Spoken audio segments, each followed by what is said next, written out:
تو کہنے والا جو کچھ کہہ رہا ہوتا ہے اس کے تناظر میں دیکھنا یہ ہے کہ صحیح کہہ رہا ہے یا غلط کہہ رہا ہے. تو غلط کسی کے الزام لگانے سے کوئی چیز غلط نہیں ہو جاتی. مزید کوئی صاحب؟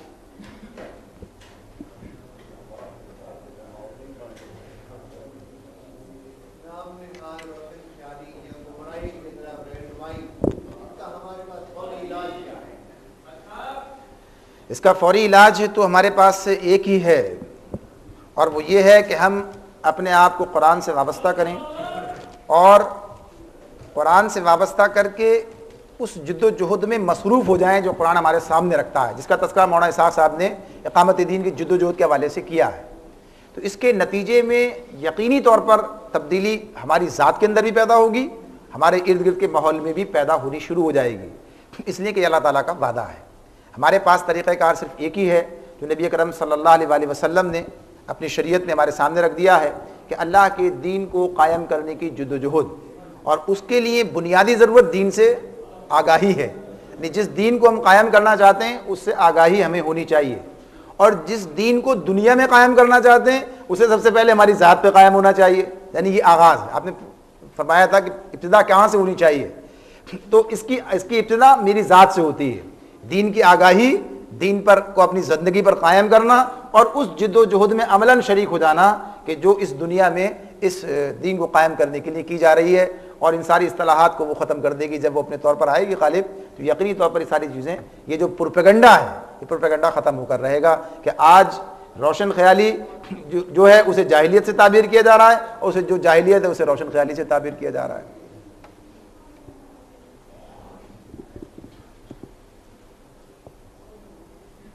کوئی اور صاحب سوال کرنا چاہیں تو ابھی ہمارے پاس وقت ہے 15 منٹ.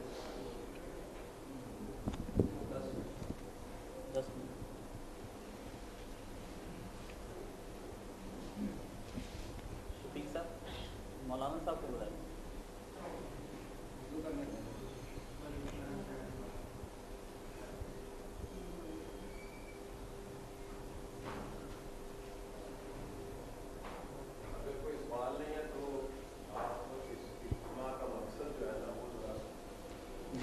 ٹھیک، بہتر، اس لیے کہ مجھے یہ حکم ہوا تھا کہ سب 12 تک ختم کر دینا ہے، 12:20 تک میں نے کیا تھا. ہاں آپ کے بات. اچھا ٹھیک ہے، جب تک وہ آتے ہیں، جب تک میں آپ کے سامنے چند ایک باتیں اور رکھ دیتا ہوں. یوں تو بہت ساری چیزیں ایسی ہیں کہ جن کا اگر ہم جائزہ لیں، جیسے بات تو ہوئی ہے کہ علم جو ہے وہی روشنی ہے، اور علم نہ ہو تو تاریکی ہے. تو ہمیں نہ مغرب کا علم ہے نہ اپنا علم ہے، دونوں علم ہمارے پاس نہیں ہے. ہمیں نہ اسلام کے بارے میں پتہ ہے اور نہ مغرب کے بارے میں ہم صحیح باتیں جانتے ہیں.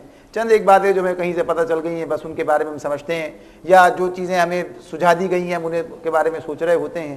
ورنہ اگر یہ تقابلی مطالعہ کیا جائے، کیونکہ موضوع تو اسی اعتبار سے تھا، لیکن اس میں یہ بنیادی چیزیں میں سمجھتا تھا یہ پہلے ضروری ہیں کہ ہمیں اپنے دشمن کا بھی احساس ہو، اور صحیح تصور جو وقت چھوڑے سے کیا جا سکتا ہے وہ ہو.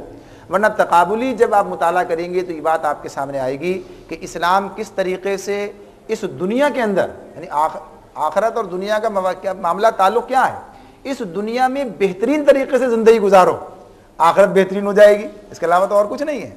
یعنی اگر محاصل نکالیں تو یہی ہے کہ اس دنیا میں عدل ہو تو فائدہ اس دنیا میں ہوگا، اس دنیا میں امن ہو تو فائدہ اس دنیا میں ہوگا آپ کو، اس دنیا میں تقوی و پرہیزگاری ہو، دوسروں کے حقوق کی حفاظت ہو تو فائدہ آپ کو ہوگا. تو اسی کی بنیاد پر آپ کو آخرت بھی ملے گی، آخرت میں بھی اسی کے نتیجے میں آپ کے لیے امن اور چین ہوگا. تو جب ہم اس طرح سے مطالعہ کرتے ہیں اپنے دین کا، ہمارے سامنے بہت سارے ایسی چیزیں آتی ہیں کہ جن کا مغرب میں کوئی تصور ہی نہیں ہے. اور آج بھی وہ چیزیں جو کل کی جاہلیت تھی، یعنی کل آپ دیکھتے ہیں مثال کے طور پر ایک بات سامنے آتی ہے کہ کل کی ہم جاہلیت کی بات کرتے ہیں کہ وہ لڑکیوں کو زندہ دفن کر دیا کرتے تھے. تو آج کے دور کی جاہلیت کیا ہے؟ آج کی دور کی جاہلیت تو یہ ہے کہ پیدا ہونے کا انتظار بھی نہیں کرتے، اسے پہلے قتل کر دیتے ہیں. یعنی آج جو بہبود آبادی کے نام پر یا جو خاندانی منصوبہ بندی جو اس نام پر جو کام ہوتا رہا، اور جس کو ہمارے پاس کہا اور جس کو مغرب خود کر کے آج اس حال کو پہنچا ہوا ہے اور سمجھتا ہے کہ کیا کچھ اس کا نقصان ہوا ہے، تو وہ کیا ہے؟ وہ تو صرف لڑکیوں کی بات کرتے تھے، یہ تو لڑکوں کو بھی پیدا نہیں ہونے دیتے. یعنی صورتحال اس طرح کی ہے. تو یہ بات سوچنے کی ہے، ذرا تقابل کیجئے، دیکھیے. اس کے علاوہ یہ دیکھیے جو اس وقت آپ کے پاس مسائل پیش ہو رہے ہیں، یہ جو آج پھر پیٹرول کی قیمت بڑھ گئی، چند دن پہلے پھر بڑھی تھی، یہ کس کا ایجنڈا ہے؟ کس بنیاد پر سب کچھ چیزیں ہو رہی ہیں؟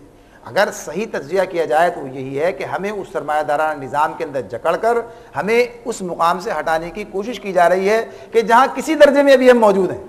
یعنی آج ہم خاندانی نظام کی بات کرتے ہیں, آج ہم جو ہے اسلامی حقوق کی بات کرتے ہیں, جو سارے سامنے آ گئے. جب آپ کل اس لائق ہو جائیں کہ آپ کے پاس کچھ بھی نہ ہو تو پھر آپ بھی وہی کیفیت میں آ جائیں گے, بیوی بھی کام کرے, بیٹا بھی کام کرے, باپ بھی کام کرے, ماں بھی سب کام کریں گے اور سب لگے ہوئے ہوں گے اپنے اپنے کاموں پر, تاکہ آپ جو ہے اسلامی معاشرے کا تصور نہیں کر سکتے. اسلامی معاشرہ بہرحال ایسا اتنا کہیے کہ خیر خواہی پر مبنی ہے کہ آج اس کا مظہر اپنی زندگی میں آپ دیکھتے ہیں کہ والدین کا حقوق, ان کے احترام کی بات, ان کے حقوق کی ادائیگی کی بات, یہ سب چیزیں جاری ہیں. تو ہمارا کرنے کا کام یہی ہے کہ ہم اس بارے میں کما حقہ آگاہی حاصل کریں اپنے دین کے بارے میں. سب سے پہلے اس لیے کہ سب سے پہلی چیز یہی ہے, اپنے دین کے بارے میں آگاہی حاصل کریں. پھر تقابلی طور پر جو ہے ہم مغرب کے بھی بارے میں آگاہی حاصل کریں کہ ہاں وہاں کیا کچھ ہے, اور اس کام کو کرنے کے لیے منظم ہو کر, یعنی اجتماعیت کے ساتھ وابستہ ہو کر. اور ان پروگرامات کا مقصد جس طرح بات ہو رہی تھی وہ بھی یہی ہے کہ ہم ایک دینی شعور پیدا کر سکیں اپنے ساتھیوں کے اندر, اور آخرت بخیر کرنے کے لیے اپنی ذمہ داری پوری کرنے کے لیے لوگوں کو آمادہ کریں.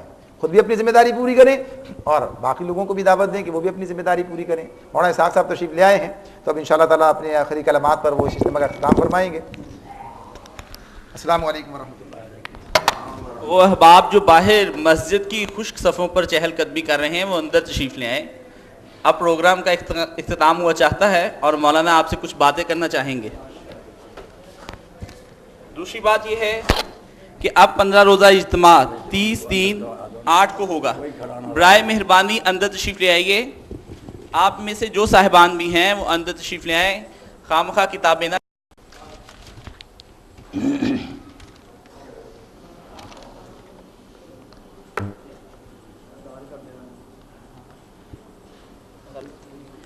اب تحریک اسلامی کا 15 روزہ اجتماع 30 تاریخ کو ہوگا, اس مارچ کی 30 تاریخ کو ہوگا. آپ حضرات سے شرکت کی درخواست ہے.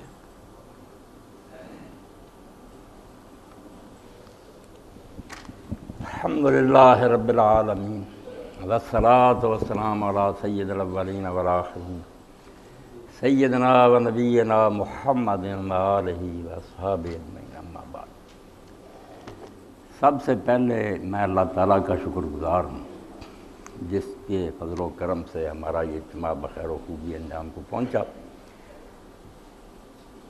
ہم بجائے اس کے کہیں کہ ہم نے کچھ کیا, یہی کہنا چاہیے کہ الحمدللہ الذی بنعمتہ تتم الصالحات. جو کچھ ہوتا ہے اللہ کی مہربانی سے ہوتا ہے. منت منہ کے خدمت سلطان ہم ہی کو نہیں.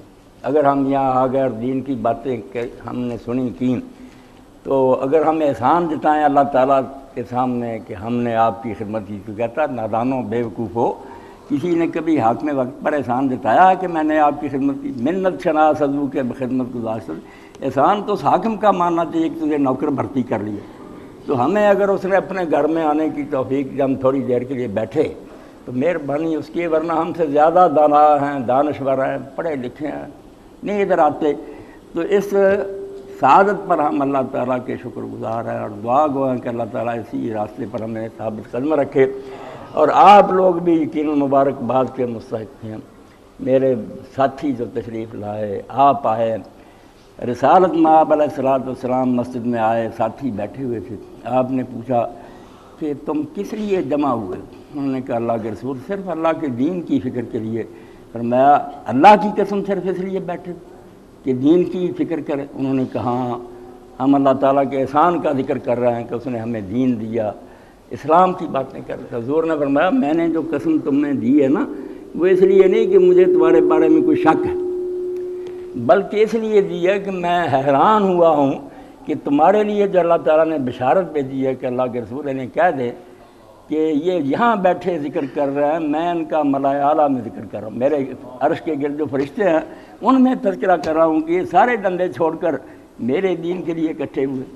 تو یہ انتہائی سب نے خوش نصیبی ہے. اور کوشش کریں کہ ان محفلوں کی رونق بڑھائیں, اجتماع کے لیے دعوت دی جائے. 15 روز کے بعد 1 گھنٹے کے لیے اگر ہم اللہ رسول کی خاطر اتنا بھی نہ اثار کر سکیں تو خود سوچنا چاہیے کہ ہمارے دعوے کتنے جھوٹے ہیں, ہم اپنے ایمان کے دعووں میں کتنے غلط کار ہیں. تو سستی چھوڑیں. اور باقی جو آپ نے سنا, شروع سے لے کر آخر تک بات تو ایک ہی، انداز مختلف ہے، اسالیب بدلنے، ایک ہی شاید اس کی طرف سے دعوت دی ہے سب ساتھیوں نے، جو قرآن کی دعوت ہے، انبیاء علیہ السلام کی دعوت ہے کہ دین جو ہے نا یہ کوئی پرائیویٹ معاملہ نہیں کہ کوئی کرے نہ کرے اس کا اپنا ذاتی، یہ اللہ تعالیٰ کا بھیجا ہوا نظام، یہ ہمارے پاس ہے اللہ کی امانت، رسول اللہ کا یہ ترکہ اور میراث۔ یقین جانے اللہ کے رسول صلی اللہ علیہ وسلم کا اس سے بڑا کوئی حق نہیں کہ ہم آپ کے اس ورثہ کو، اس ترکہ کو بچا کر رکھیں اور اس کو دنیا میں غالب کرنے کے لیے کوشش کریں۔ باقی یہ جو منائی گئی عید میلاد خوب، کسی دل میں اترا نبی کا پیغام؟ اتنا کچھ ہوگا، ایک آدمی بتائیں کہ یہ ربیع الاول کے بعد جس میں تبدیلی ہوئی ہو، جسے یہ عقل آئی ہو کہ اللہ کا رسول جو اتنی بڑی دولت دے کر گیا، میں نے اس کو حاصل کیا، کوئی حصہ ہے، میں نے دین کا کبھی مطالعہ کیا، لوگوں تک پہنچایا؟ تو اس سے زیادہ بالکل نفرت کے قابل کوئی بات نہیں کہ امت ہو کر رسول اللہ کی اتنی میراث ہمارے پاس، ہم اس سے آنکھیں بند کر رکھیں۔ تو جیسے ڈاکٹر صاحب بھی کہہ رہے تھے آخر میں کہ خدا کے لیے پہلے تو ہر بندہ روزانہ نا اپنا دین کا مطالعہ جو ہے اس میں اضافہ کرے۔ اگر آج کا دن بھی ایسا ہی گزرا جیسے کل تھا تو یہ زندگی جو ہے اس سے موت بہتر۔ ہر روز چاہیے کہ کچھ دعائیں یاد ہوں، کچھ قرآن پاک پڑھے، کچھ حدیث پڑھے، کچھ سیرت کا مطالعہ کرے، روز اس کا دن جو نیا آئے نا اس میں اس کے پاس دینی دولت جو ہے اس میں اضافہ ہو۔ اور اللہ کے رسول علیہ السلام سے محبت کا جو تقاضا ہے کہ ہم آرام سے نہ بیٹھیں جب تک یہ نور دنیا میں پوری طرح نہیں چمک رہا، قوت عشق سے ہر پست کو بالا کر دے، نام محمد جو ہے اس کو بالکل اونچا کریں ہم ہر محفل میں۔ یہ جو مروبیت ہے نا شرمساری کی بات کریں گے، لوگ کہیں گے یہ تاریخ خیال ہے، تاریخ خیال تو وہ ہے ساری ڈاکٹر صاحب کی گفتگو قرآن کی روشنی میں، اندھیرے میں تو وہ ہے ظالم۔ ہم جو بات کریں گے پورے فخر سے کریں گے، حق تو ہمارے پاس۔ آج ہیں بڑے بڑے پروفیسر دانشور، میں ہماری ہوٹل میں گیا اور وہاں 4 تھے بڑے بڑے بلائے، جن میں سے ایک تو اپنے ہی تھے، ڈاکٹر فرید احمد پراچاریہ، مبشر حسن تھا، اس کے ساتھ نجم سیٹھی تھا، بلال صوفی تھا۔ آپ وہ لے رہے ہیں ان سے سماعت چینل والے، ایک بات نہیں ان کو آئی۔ سارے پروفیسر اور لوگ بعد میں اٹھ کر آئے، انہوں نے کہا بابا جی ہمیں پتہ دیں، ہم تو بڑے مروب تھے کہ یہ دانشور ہیں، ان کے تو پڑھے ہے ہی کوئی نہیں۔ میں نے کہا نہ آپ آیات کی صحیح تشریح کر رہے ہیں نہ حدیثوں کا آپ کو پتہ، کیا مذاق بنا رکھا۔ تو آپ یقین جانیں دین غالب آنے والی شے، اس کو کون شکست دے سکتا؟ انہ لکتاب عزیز، اللہ کہتا ہے یہ غالب کتاب ہے، جو اس سے ٹکرائے گا شکست کھائے گا۔ مگر پہلے ہم پڑھے تو صحیح۔ تو یہ جو تحریک کا ہے اجتماع، آپ تھوڑا نہ دیکھیں کہ تھوڑے بندے زیادہ، ہمیں اس سے کوئی دلچسپی نہیں۔ اگر ایک دو بھی ہوئے نا، ایک بھی نہ ہوا تو ہمارے لیے اللہ کے رسول کی وہ بات کافی ہے کہ آپ فرماتے ہیں مجھے اللہ نے پردہ ہٹا کر پرانے پیغمبر دکھائے علیہ الصلوۃ والسلام، تو میں نے ایسے رسول اور نبی بھی دیکھے، کسی کے ساتھ ایک آدمی تھا، کسی کی عمر گزر گئی پیغمبر کی، لوگوں نے نہیں بات مانی، اور آپ نے فرمایا ایسے بھی دیکھے کہ ان کے ساتھ ایک امتی بھی نہیں تھا۔ کون کہہ سکتا کہ وہ ہار گئے؟ وہ اسی طرح جیتے ہیں جس طرح رسول اللہ جیتے ہیں، موسیٰ علیہ السلام جیتے ہیں۔ لوگوں کی اپنی بدقسمتی، قابل معالج تھا، علاج نہیں کرایا تو بیمار ہو کر مرتے رہے، قصور تمہارا، اس کا تو کوئی نقصان نہیں۔ تو اس لیے یہ دعوت جو آپ نے سنی، اب ہونا یہ چاہیے کہ اسی طرح ہر اجتماع میں آپ آئیں، تحریک اسلامی کا لٹریچر جو ہے اس کو لیں، پڑھیں، سنیں، قرآن و حدیث سے الگ کوئی بات نہیں، اور سننے کے بعد نا ساتھ دیں، بیٹھے نہ رہیں، مدد کریں، مالی مدد بھی کریں، رفیق بنیں، اجتماعات میں شریک ہوں، دوسروں تک یہ بات پہنچائیں۔ ورنہ اگر یہ لوگ قیامت کے دن اٹھ کھڑے ہوئے اور اللہ جیسے کہتا کہ ہر گروہ میں سے ہم گواہ بلائیں گے، یہ تو گواہ کھڑے ہو جائیں گے نا کہ ہم اپنے گھر بار چھوڑ کر ان کے پاس گئے، سفر کیا، ان کے سامنے اللہ کے رسول کی دعوت رکھی، پورے درد دل سے رکھی۔ آپ دیکھتے ہیں آج کے اجتماع میں اکثر اوقات لوگوں کی آنکھوں سے آنسو بہتے رہے، لوگ روتے رہے، حکیم صاحب نے حالات بیان کے لیے سارے، مگر اس کے بعد وہ رو دھو کر رہ گئے، کسی نے آگے بڑھ کر ساتھ نہ دیا کہ یہ دین کے لیے بیچارے پھر رہے ہیں، ان کا کوئی ذاتی مسئلہ نہیں۔ تو قیامت کے دن آپ ہی بتائیں میرے اور آپ کے پلے کو عذر ہوگا؟ اللہ کہے گا یہ درویش کیوں پھر سے؟ آپ کو ترس نہ آیا کہ خدا کے رسول کی مدد کریں؟ دین نبی، میرے اپنے گاؤں میں پیر صاحب آتے تھے، پنجابی زبان میں سنو، احمد حسن ان کا نام تھا، مگر نمازی تھے، دیندار تھے، سارے گاؤں میں منادی ہو جاتی تھی کہ گماروں کا پیر آیا، نیک تھے، تو بات کرتے تھے، آواز بڑی تھی ان کی، اونچا قد تھا، کھونڈ ہوتا ان کے ہاتھ میں ہوتا تھا، ایک شعر جو وہ پڑھتے، خود بھی روتے اور لوگ بھی روتے، کہ دین نبی دا وانگ یتیماں تے در در تکے کھاوے بعد الاسلام غریب مسائی حکمہ بڑا حضور نے فرمایا یہ دین جب شروع ہوا اس وقت بھی یہ غریب اور پردیسی رہا، رن قریب اس امت میں بدقسمتی سے وہی وقت آ جائے گا کہ یہ مسلمانوں کے گھروں میں غریب ہو جائے گا، اجنبی ہو جائے گا۔ فطوبیٰ للغرباء، اور جو غریب ہوں گے ان کے لیے حضور نے فرمایا خوشخبری۔ فرمایا کیا کریں گے؟ جن کاموں کو لوگوں نے خراب کر دیا ہوگا، دین کو بگاڑ دیا، وہ درست کریں گے۔ انزا من القبائل، اور قبیلوں والے ان کا بائیکاٹ کر دیں گے، غریبوں کو الٹا نکال دیں گے کہ ہم نے نہیں تمہارے ساتھ کو تعلق رکھا، تو دین نبی دا وانگ یتیماں در در تکے کھا، کتھوں لباں عمر بہادر جڑا باؤں پھڑ بٹھا۔ اب یہ آواز ہے میری ان ساتھیوں کی آنکھ کے سامنے کہ دین آپ کے دروازے پر آپ دستک دیا، وہ غریب کھڑا ہے کہ کوئی میری مدد نہیں کرتا، آپ کا بچہ بیمار ہو گیا اسپتالوں میں میری فکر بھاگتے ہیں، کوئی اور معاملہ ہو گیا، دن رات کبھی دین کے بارے میں فکر کہ یہ دن بدن غریب ہوتا جا رہا ہے، کوئی اس کے بارے میں سوچے۔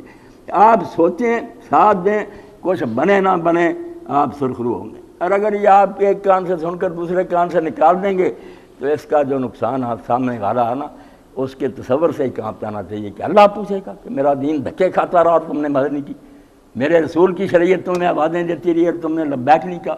تو اسی پر میں ختم کرتا ہوں، اب اذان ہونے والی ہے کہ اجتماع سے یہ فیصلہ کر کے جائیں کہ امداد بھی کرنی شروع کریں اور ساتھ لٹریچر پڑھیں، اپنے بچوں کو بھی سنبھالنے کی کوشش کریں۔ کلکم راع و کلکم مسئول عن رعیتہ، اللہ نے ایک دن مجھ سے اور آپ سے پوچھنا ہے، اس کے لیے تیاری کریں۔ وآخر دعوانا الحمدللہ رب العالمین، دعا فرمائیں اور اذان ہو جائے۔